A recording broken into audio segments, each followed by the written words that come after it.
Hey, welcome to another edition of Cue It Up with the Q Brothers. As always, I'm John Quattrucci. I'm Ralph Quattrucci.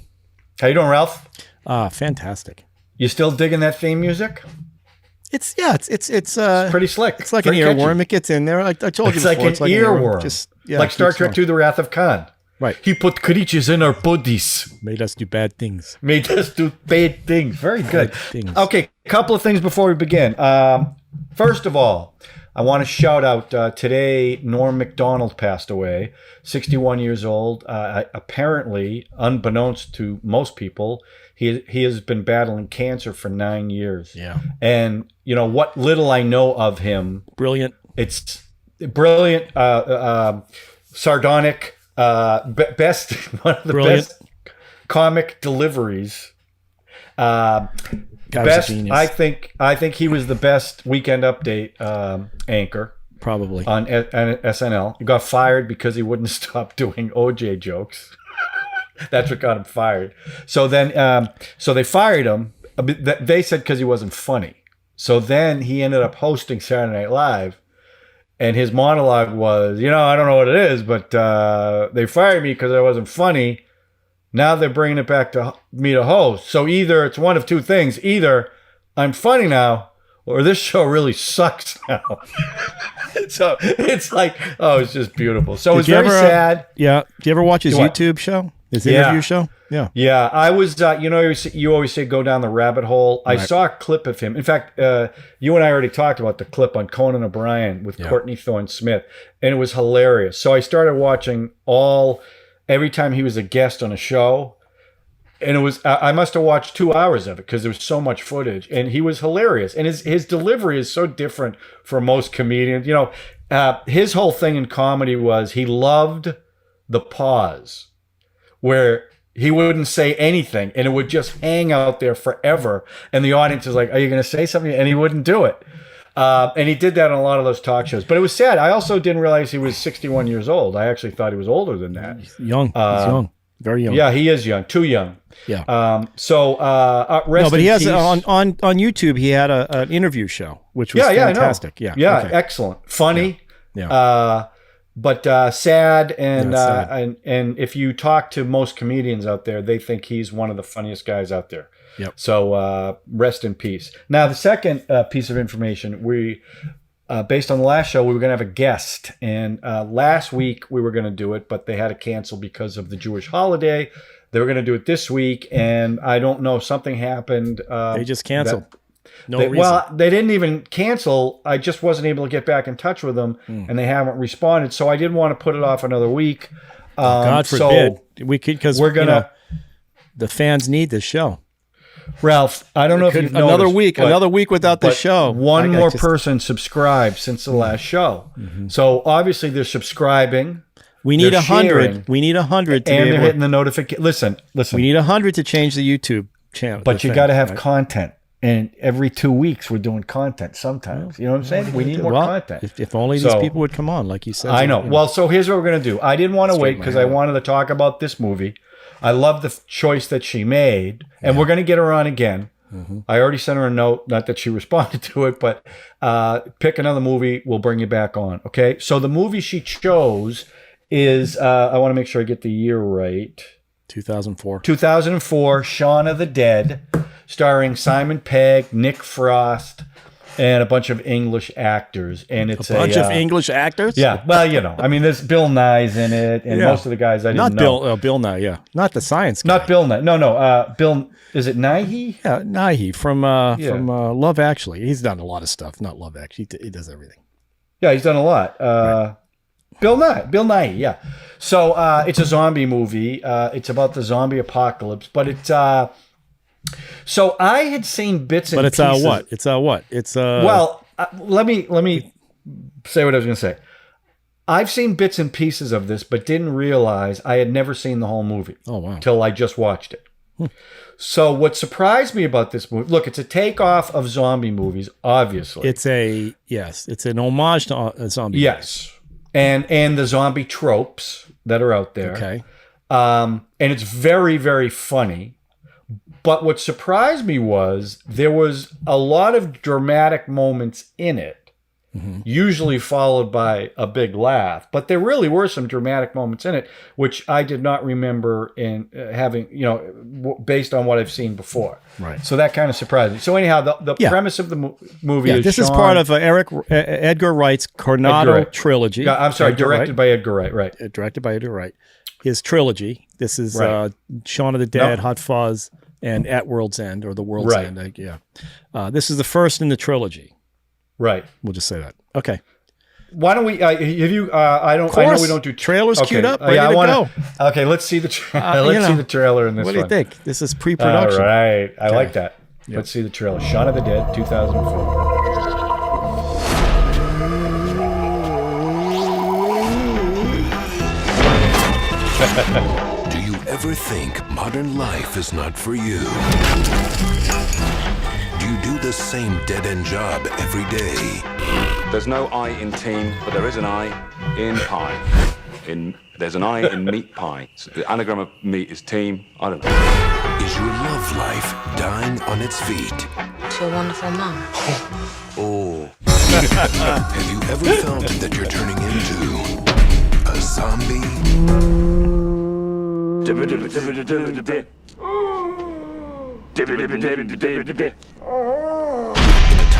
Although no one is prepared to comment, religious groups are calling it Judgment Day. Crisis. It is vital that you stay in your homes A hero must and rise avoid all contact with the assailants. from his sofa. The attackers can be stopped by removing the head or destroying the brain. Look for the head. Purple Rain. No. Sign of the Times. Definitely not. The Batman soundtrack. The biggest zombie comedy in British history is invading America. I'm coming! And if you're looking for a man I'm taking a shortcut before. with the right moves, Nice, good vocal work. Let's all try it together, shall we? 1, 2. the right lines, The only thing that will redeem mankind is cooperation. and the right partner. Ed! 2 seconds. And hold it there. Don't Sorry. call Shaun. Oi! Shaun. Oh. Shaun of the Dead. He's my husband, you know. I still love him. I've still got the ring on my finger. You go to bed with it? Yeah, this is Even the trailer is. that's a good one. Well, the beauty of this and Hot Fuzz, right, is I love Hot Fuzz. That's my favorite out of the three. This is a zombie homage. Hot Fuzz is a buddy cop homage, right? Except they're both really well done zombie movies and cop movie. Now the third one's a little different. It's not quite. I don't know what it's spoofing there, but it's great film and a surprise when it came out in 2004. Did this do good box office? Yeah, I think. I don't know that. I'm not one of those. I don't know the numbers, but it was hugely popular. I mean, Simon Pegg, he wrote it. Him and Nick Frost co-wrote it with Edgar Wright. Right. And this was this his first film?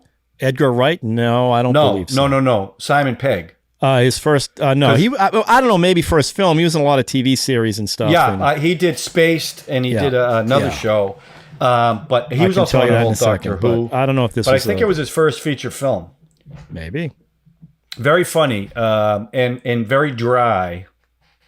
But what I liked about this, you never found out how the apocalypse happened. Every time there was a theory on the radio or TV, they always cut off before they gave the reason. That was interesting. And then that one scene where they went from, I think it was the radio to the TV. They kept switching back and forth. That's Edgar Wright. Edgar Wright's. Yeah. His editing in these films is amazing. The way, and now Baby Driver just was the epitome of all this, where he's editing on music beats and stuff to the like music. that. Baby Driver's all like that. That scene you're talking about where they go from newscast to radio cast or whatever. In one complete sentence. But it explains the whole what's going on. Right. Now, we know that. These two guys, these dummies in the film, don't know that. Right. Which makes it funny. They have no clue what's going on until they have a clue, and then then all hell breaks loose. And that's the other funny thing. That's the other funny thing about it, that we know there's zombies out there, but they still haven't figured it out for a while. Right. It takes them a while to figure out that there's zombies out there. Right. Even that one shot where he goes, the second time he went to that little convenience store, right, and that one continuous shot, but there's zombies there now.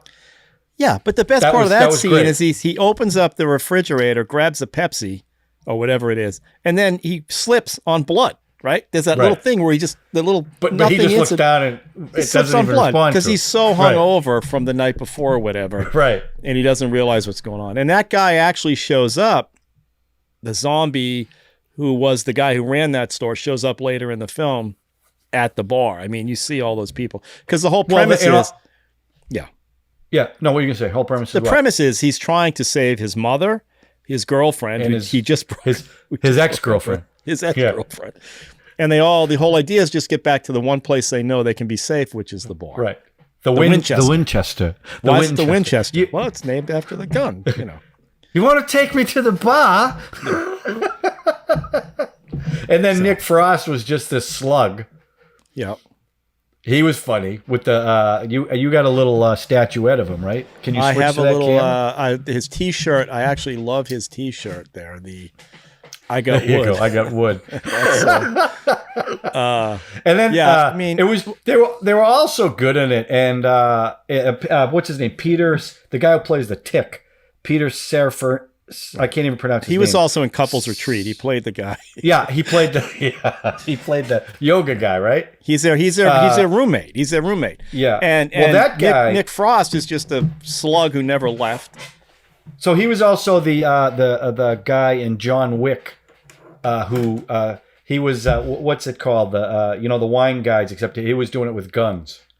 They had that one scene, and he also, which I did not know, he does a sketch comedy show, and it's pretty popular in England, and I didn't even know that. I mean, I like him. He was in Spy with Melissa McCarthy, who was really funny. But the whole cast, and there's one scene where their whole group is walking by another group who is like the mirror image of them. Well, it ends up that those people all had relationships with these people from different shows. Like like the blonde actress was Pam on the Office, British Office. The British Office. Martin Freeman right. was Jonathan. So they're past, and also in Spaced, there was a show about a flat. That's what they call it. But again, the whole zombie thing, I really liked in this, and I also read. I'm sure you read this too. They had some kind of contest where fans of his TV show Spaced got to be in this movie as zombies. It was a very low budget. They didn't have a big budget for this movie.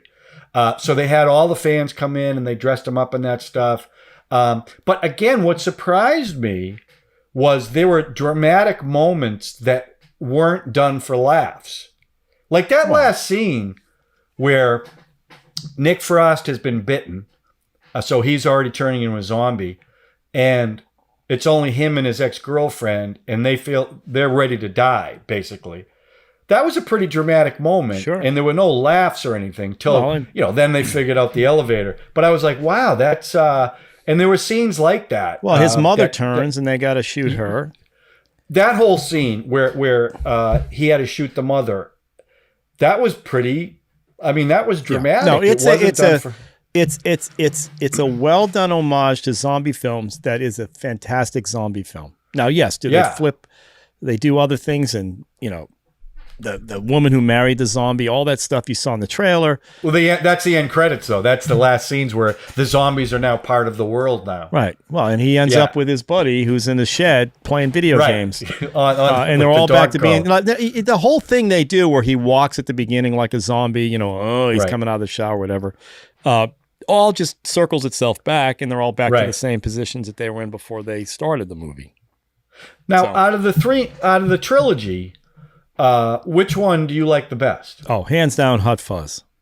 Me too. I was going to say the same thing. Obviously, they had a bigger budget, right? But also the cast weren't, these were all well-known British actors. Timothy Dalton, he was so creepy in that. what the hell's the guy's name? The guy who played Dumbledore. The premise. I mean, the police chief. The police chief. Yeah, I don't know him. I know the guy was the guy from Indiana Jones is in there, right? Yeah, playing the Freeman. doctor. Paul no, Freeman. Playing the priest. Yeah, Paul Freeman. Him, yeah, I know. Can't I we don't all know the other guy. Yeah. No, Hot Fuzz is a better. Just. I think they hit all the right. He nailed everything in Hot Fuzz. You know, well, this it was one, such a take when off I watched, of the. Well, it's a buddy film, movies. and they kept referencing all the buddy films, Lethal Weapon, Right. and Die Hard, and all this stuff. When I rewatched Shaun of the Dead, Jim Broadbent. It did. For me, it felt a little because I loved Hot Fuzz so much. I've only seen At World's End once, I think, when it came out in the movie theater.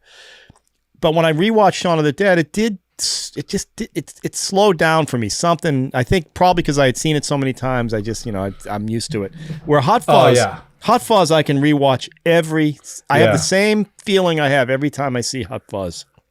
The more I watch it, the more I pick up on what the actual twist is towards the end, and it's going to happen when he stabs him in the chest and all that. But that movie I can watch over and over and over again and never get bored of it. Shaun of the Dead, I got a little bit. I didn't have quite the same feeling. Yeah, and for someone who had never seen it, I can't believe you hadn't seen that one. Yeah, I really thought I had, but I probably saw bits and pieces of it, but never saw the whole thing. So I was actually surprised at that because we're going, I don't remember that at all. So, but I loved it. I mean, and that's funny because I had watched Hot Fuzz 2 days prior to that, right? And Simon Pegg is just so stone-faced in that movie, and he does everything by the book. Right. But he has that same scene in that movie that he did in this one in the trailer. Have you never taken a shortcut before? Exact same scene. Where he goes over the bushes? Same move. Same exact move. So, yeah. He's good. He's very funny. I like Simon Pegg a lot. No, he's he's gone on to do great things. Well, good movies, I guess. He's Mission Impossible and all that. Star Trek. That's Star right. Trek, but that's right. He was interviewed, and he says everyone in Scotland rags on his Scottish accent. Said he doesn't do a good Scottish accent. I mean, what are you going to do?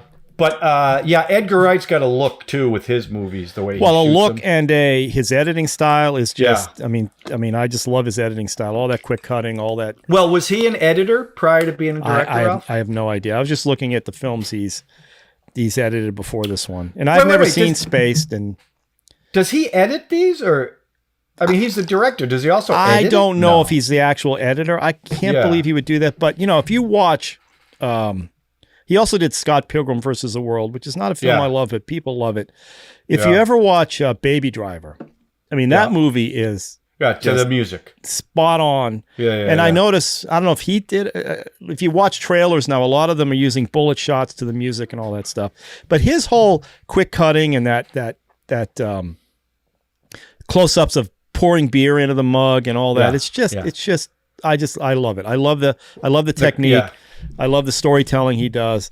He's irreverent, and yet, like I said, he's doing homages to films that he's doing probably a better version of a zombie film than most people do, and a better version of a buddy cop film. That Hot Fuzz is just, I mean, I can't. Well, you know what he does is, at least, I mean, he's not making fun of the genres, right? No. But he takes his homage very seriously, and doesn't make fun of it while still getting laughs from it. The scene in the backyard or whatever the garden where they're throwing record albums, right? LPs at the zombies, certain ones, record albums. So they figured out they got to cut the heads off. Right. But the thing is, they're looking through. You can't throw that one. That's a first edition, and he whips it anyway. Batman soundtrack. Yeah, throw it. Yeah. So I mean, yes, he's taking all what you've learned about zombies and the whole mythology about zombies, and he makes it his own. And ultimately, makes it English with the cricket bat. Right, the cricket bat, but ultimately ends up back to the same thing. It's just a bunch of people trying to get away from zombies, and yet he does a look at it that's irreverent and, like you said, touching at the same time, because there are some, and the music in this film. The other thing is the music he chooses in these films become soundtracks because they're so good. A lot of Queen in this one. I'm not well versed in music stuff, but the ones that he definitely gets in there are just fantastic. That scene in the bar to Don't Stop Me Now, where they're beating the zombies to the beat of Don't Stop Me Now. I mean, he did that. He did a whole movie like that called Baby Driver, but that's one scene in that film that's just really good. But again, I still go to Hot Fuzz is still, to me, a rewatchable. It doesn't matter if it's one of those, like you say, if you click on it, I'll stop and I'll watch the rest of it, because there's so many great scenes in Hot Fuzz that are just that I just love. And this one, same thing, but not quite to the level that one did. Also zombies. We've been zombified to death. You know what I mean? With all the zombie movies. So we've been buddy cop to death too, but but that's true. But zombie's such a specific genre. Although in 2004, The Walking Dead wasn't out there, so there weren't a lot of zombie movies. Well, I think that's the same year that Zack Snyder's Dawn of the Dead came out. I think was that 2004 or 2009? I don't know. I'll find out. We can Google. See, one of us should look at the camera. Both of us shouldn't be. Are you looking, or you want me to go? I'm looking. Okay, because I can't riff as much as you do. Dead. So I think Dawn of the Dead. Zack Snyder's came out. Yeah, Zack Snyder, 2004. Yep. Right, same year. So same year. Yeah. This came out when the only good film I believe Zack Snyder's done is Dawn of the Dead. Right, my opinion, but ever. I don't know what's what's out of all his movies? I liked Watchmen, but just you didn't like Man of Steel? No. Certainly didn't like the last zombie film he did, as we know. We talked about that was an old show of ours. But which we use pieces. We use it's still part of this. It's still part of it. We're streaming away. That's right. Like I said, I think the fact that he takes the genre seriously. It was funny because there would be a really straight line of dialogue, and then it would be followed up with some ridiculous, funny thing. And he did that a lot in this movie. And he does it in Hot Fuzz too, where something serious is said. Yeah. And then it's followed by something very funny. Not the touching moments. No. Something I completely forgot is the very first scene in the movie is when he's breaking up with his girlfriend. Yet everybody's at that table, right? Right. So she'll say something to him that relates to some other person that's on the other end. And you had that smarmy dude who was always there. And of course, Nick Frost is sitting over there swearing while he's playing video games, which is falling right in line with everything they're saying, right? Everything just, she says, I don't think we should be friends. And he goes, fuck no, as he's playing the game. And it just relates to the whole conversation. So that's the thing he does, that Edgar Wright does, and the way they write these things that I just love. The way they they're not breaking the fourth wall, but they're breaking down how movie scenes work, and they just make it work for them. And I just love it. Why do you think your friend, did she mention why this is the film that was picked? All she told me was she loves this movie, and that that's the one she wanted to bring on. Well, there you go.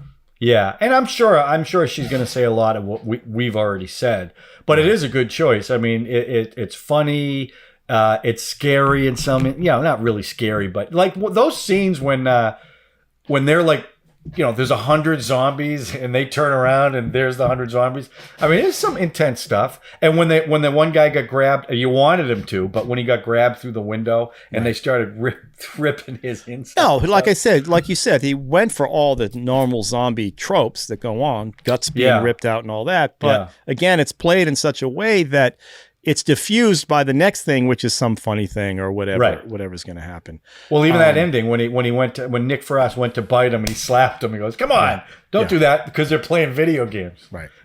So, that was funny. I just think it's one of the it's a good. Yeah, but I would to all our fans out there, I do recommend this movie. But out of the three, Hot Fuzz, I think, is the best out of the three. I agree with that. The last one, At the World's End? Either At the World's End I think it's At the World's End or The World's End. It was okay. I mean, it turns into a science fiction. That's the thing, right? So it's zombie, body, cop film, buddy cop, and then alien science fiction. That's the three tropes. Yeah. They also did in the middle of this. Did you ever see Ed?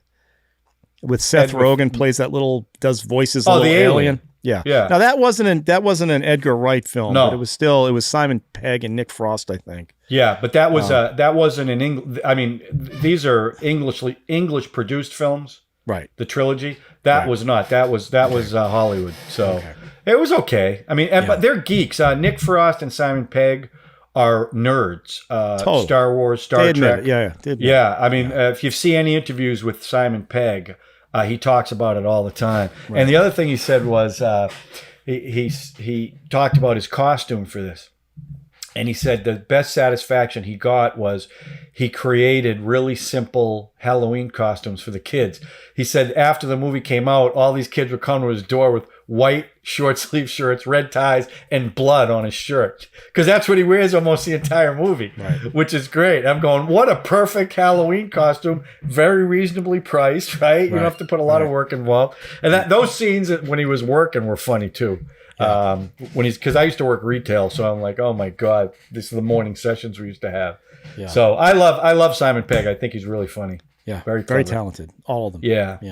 All right, well, Michelle, we watched it for you, so thank you for bringing it on. I'm sorry we didn't have you on. We did, but we'll get you next time. So again, Shaun of the Dead, but Ralph and I, Hot Fuzz. That's the one. Cue it up. Cue up Hot Fuzz. Cue them all up. Fuzz. But cue up Hot Fuzz a couple of times because it's so good. I just think it's great. And Baby Driver is amazing as well, although I still think Hot Fuzz is a better movie even than that one. I love Baby Driver. I love it, but I still think Hot Fuzz. You talk about that all the time. Yeah, Baby Driver. From an editing standpoint, that's what I do. Yeah. It's, I don't know how they do that. I mean, it's got to be the detail you have to do to be able to get machine guns and people. All the stuff they have to do to make that stuff work. It's just get them in sync. Got to be amazing. So it's just it's a thrill to watch. All right, so check it out. And okay, now we're done with that. Let's go. What the heck? Let's do a little stream quest. Let's talk about what we're. Oh, look at that, man, Ralph. That's beautiful. That is about a logo. It is a logo for sure. It's definitely a logo. You know what? Looking at that logo, I'm just smashing the like button right now. I just smashed the like button. Hit the like button. Boom. So Ralph, normally when I ask you this question, I ask you, what are you watching? And you say, nothing. No. I definitely what do you got watch for some me? stuff. Well, I talked about on the last show, Yippee-Ki-Yay Mother podcast, I talked about the horror movie called Malignant. Yeah. Which I directed by James Wan. I don't know if anybody's familiar with the movie Basket Case, which came out in the 70s, I believe, or early 80s. Didn't you do that in an episode of Movie Strange? Movie Strange, we definitely did Basket Case. This is as I said earlier, this is the watered down version of Basket Case. And James Wan is known for Saw. He did the original Saw, the original Insidious. I think Annabelle. He's a Aquaman.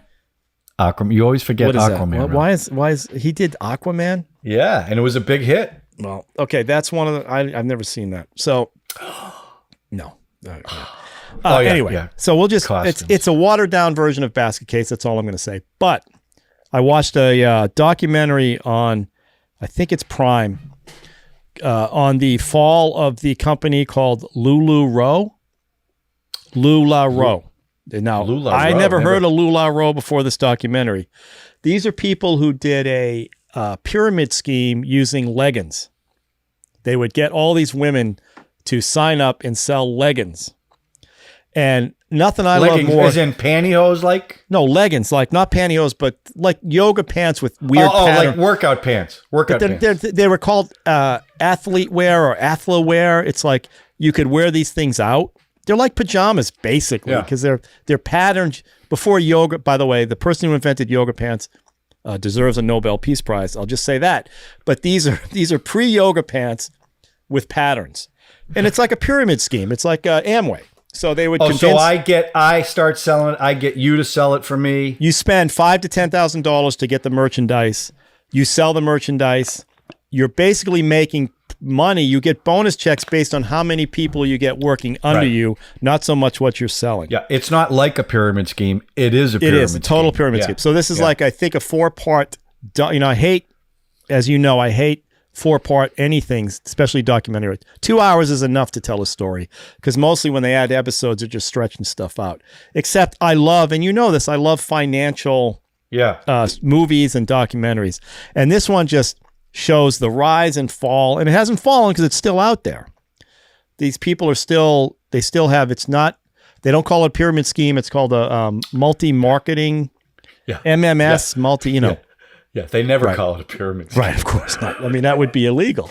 Anyway, it's about the rise and fall of this company and how all these women, mostly white ladies, mostly stay-at-home moms who invested a lot of money, some of them ended up going bankrupt. Some of them are still selling the stuff, but just how the so the company is still, company still exists? Yep. They paid off the state of Washington. They paid off anybody that was suing them.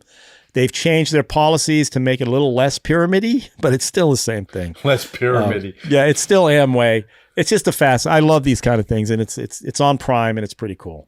All right, well, check it out. So I'll talk about something that it's been on for 3 seasons, and I've never mentioned it, but I'm enjoying the 3rd season the best so far. It's a show, and Ralph, it's a superhero show. All right, can I go now? It's called Titans. Now? It's on HBO what we need Max. Is more superheroes. Is that what's called? HBO Max, right? Right, HBO Max. If it's HBO Max, it's HBO Max. Is that what you got? Yeah, it's on HBO Max. And it's based on a comic book with all the sidekicks of like Robin, Wonder Girl. But this is what I like about this show. First of all, they're comic accurate costumes. You know how a lot of superhero movies, they don't want to go with comic book costumes because they don't think it'll work in the real world. So everything's leather, black leather, that type of thing. Is that why they put nipples on Batman? Well, that was Joel Schumacher. I don't understand that one, but he's a legend. He killed the franchise. They're comic accurate, but it's rated R. Okay. It's very violent. It's rated R language, so it's not a kiddie show. Right. And it's really well done. And this season is actually really good. There are a lot of young actors in it that I've never heard of them before, but they're good. They have Batman in it, but only as Bruce Wayne. You never see him as Batman because no TV show can have Batman in it because of the movies. But they do a good job with it. But they can have Bruce Wayne? Yeah. Yeah, they don't want they want to stay away from any because I think HBO Max is going to have a Gotham series. Okay. And Ben Affleck is supposedly doing a Batman TV series for HBO Max. I don't know if that's going to happen or not. But anyway, this one it's good if you're looking if you're into that genre, unlike my brother Ralph, and you're looking for something with an edge to it. It definitely has that edge. So. Check it out. It's pretty. In fact, one of the first lines in the show, the first episode of the first season, there's all these hoodlums are gonna steal a pocketbook from a woman. There's like 4 of them. All of a sudden, somebody comes down in the middle of it, and it's Robin, and they say to him, "Where's the other guy? Where's Batman?" And he looks at him and goes, "F Batman," and then he beats the crap. Can I ask you a question? Yeah. What is the fascination with superheroes? I think. I mean, is it something you've had from day one? Is it you want these people to be real? What is the fascination? No. Let's not. Okay, wait a minute. What did you just say? Do you want them to be real? I'm asking you a question. Yeah, why that's what it is. Because with all my heart, would you like to fly? Would you like to fly? Who wouldn't like to fly? Are you kidding me? Right. Since I was very young, I've been a Superman fan as long as I can remember. Right. Not so much everything else. Then as I got a little bit older, 10 years old, I started really collecting comic books. Right. So I started reading Spider-Man, Batman. Mm-hmm. Those were my favorites. Mm-hmm. And when Superman the movie came out, 1978, it was like, wow. Right. Like boom. They're actually because I had watched the old Spider-Man TV show. The old Batman show, Wonder Woman TV show. Not great shows, but not what you see in the comic book. Right. So when Superman came out and I saw, oh my God, this is adult. This isn't kiddie stuff. Right. I was like, okay, I really like this genre. And then when the Marvel stuff came out and the technology got better and they're able to actually do things that they on film that they can do in a comic book, it's just the escapism, it's the fantasy, it's good guys versus the bad guys, you know. In comics, it's pretty defined for the most part who the good guy is, who the bad guy is. Not so much now. Even comic books, there's anti-heroes and everything. But I don't know. There's something about the heroism and the costumes and the superpowers. You know, I remember one time I got not mugged. Mugged's not the right word, but some older kid. We were at a pizza place and they started mouthing off to us and they started really going after a girl I was with. This is when I was in high school, and I got up and defended her, and this guy who was so much bigger than me just threw me down on the ground outside and says, "I'm going to break your nose right now." And I remember thinking, God, I wish I could. I mean, there's no way he weighed a lot more than me. There's nothing I was going to do. But at that point, I was like, man, I wouldn't mind hulking out right now and just beating the crap out of this guy. So probably in the back of my head, I'm thinking, I would love to be able to do something like that. Did he break your nose? No, he didn't. And you know what was funny about it? Because you curled up like the snail and cried? No. Because that's what I would have done. I didn't. I was actually... Considering the moment, I felt kind of brave, but I'm not going to lie. I was petrified that he was going to break my nose. Sure. And then he gets up and goes, "Hey, it's cool." And he pats my shoulders like it's cool. It was passive aggressive. And the girl I was with, did you kick him in the nuts? No, I didn't. Listen, one time some guy wanted to beat me up, and all I did, I pretended to have a seizure. And I went. Now that's it was great. It was awesome. And he goes, "Oh my God," and he just took off. I always thought about that. Just act like a crazy person and nobody's going to bother you. Now, I had a superhero. My superhero was named Steve, who was my younger brother, who every fight I got into, here he comes to save the day. Oh, yeah. Steve would kick the shit out of anybody giving me shit. So I would cause trouble to watch that happen. That was my superhero. You're a bomb dropper, but you had him there. He had your back. I had, and then as I grew older, I had my other friend, John Cosenzi, who's 6'4". I could go into bars and be that little asshole, the little short guy that's always, and I always knew that I had someone backing me up. Not so much now, but back then, yeah. That's funny, because in elementary school, because I was very small. I was a small kid. And I ended up becoming friends with Timmy Chapman, who was one of the toughest kids in the school. And once I became friends with him, nobody my bodyguard said like anything. It was like that. Some guy, I think it was 4th grade, he kicked me in the nuts, right? For no reason. And I told Timmy about it. And Timmy took that kid, "You ever do anything like that again?" And this is in 4th grade, I mean, this kid was tough. Yeah. But, so I think that's part of it, But I've always been I just don't understand the fascination. Like, I go in, I see, like, guys my age, 60, I'm 59, still talk about Captain America like he's like a real... I don't listen. I can't do that. I can't do it. But part of the reason why like Batman has resonated so much with people is he's just an ordinary guy who's got billions. I mean, but it's like at some point you grow up and you go, okay, this really is now. Because I see 70-year-old guys wearing football jerseys at football games. So I never wear a shirt with a name on my back that isn't my name. I don't do it. All I'm saying is people. But sometimes I wonder, what's that cartoon? What's that cartoon about superheroes? The cartoon about superheroes? Is it The Incredibles? What is that one? Oh, The Incredibles. I wonder what I would look like as a superhero. Here I come to save the day. No, you look like the FBI guy that was his handler. I do look a little. I look like a nerdy guy, so I don't know if I'd be a real superhero. I like that look. Yeah, Ralph, you and I should do a Cue It Up animated. I think that would be funny. Well, you got to get the camera. Maybe we'll do The Incredibles, which, by the way, is one of the best superhero movies ever made. Ever made. Brilliant movie. I'm waiting for Boys Season 3 to come out. Oh, me too. On Amazon. I can't wait for that. I do. I have to admit that's the one superhero because they're assholes, and I love that. Because I have that book. I told you I have the Physics of Superheroes. I'm not a big reader. I'm trying to read that one about what would it actually mean if Superman, what it means to lift, or if he really did have sex with Lois Lane. You got to believe that something bad would happen. It can't. Well, there's a book, The Physics of Batman's Weapons. like that grappling gun. Right. For a grappling gun, like I think it might have been MythBusters. They made a grappling gun, but the thing was like this big.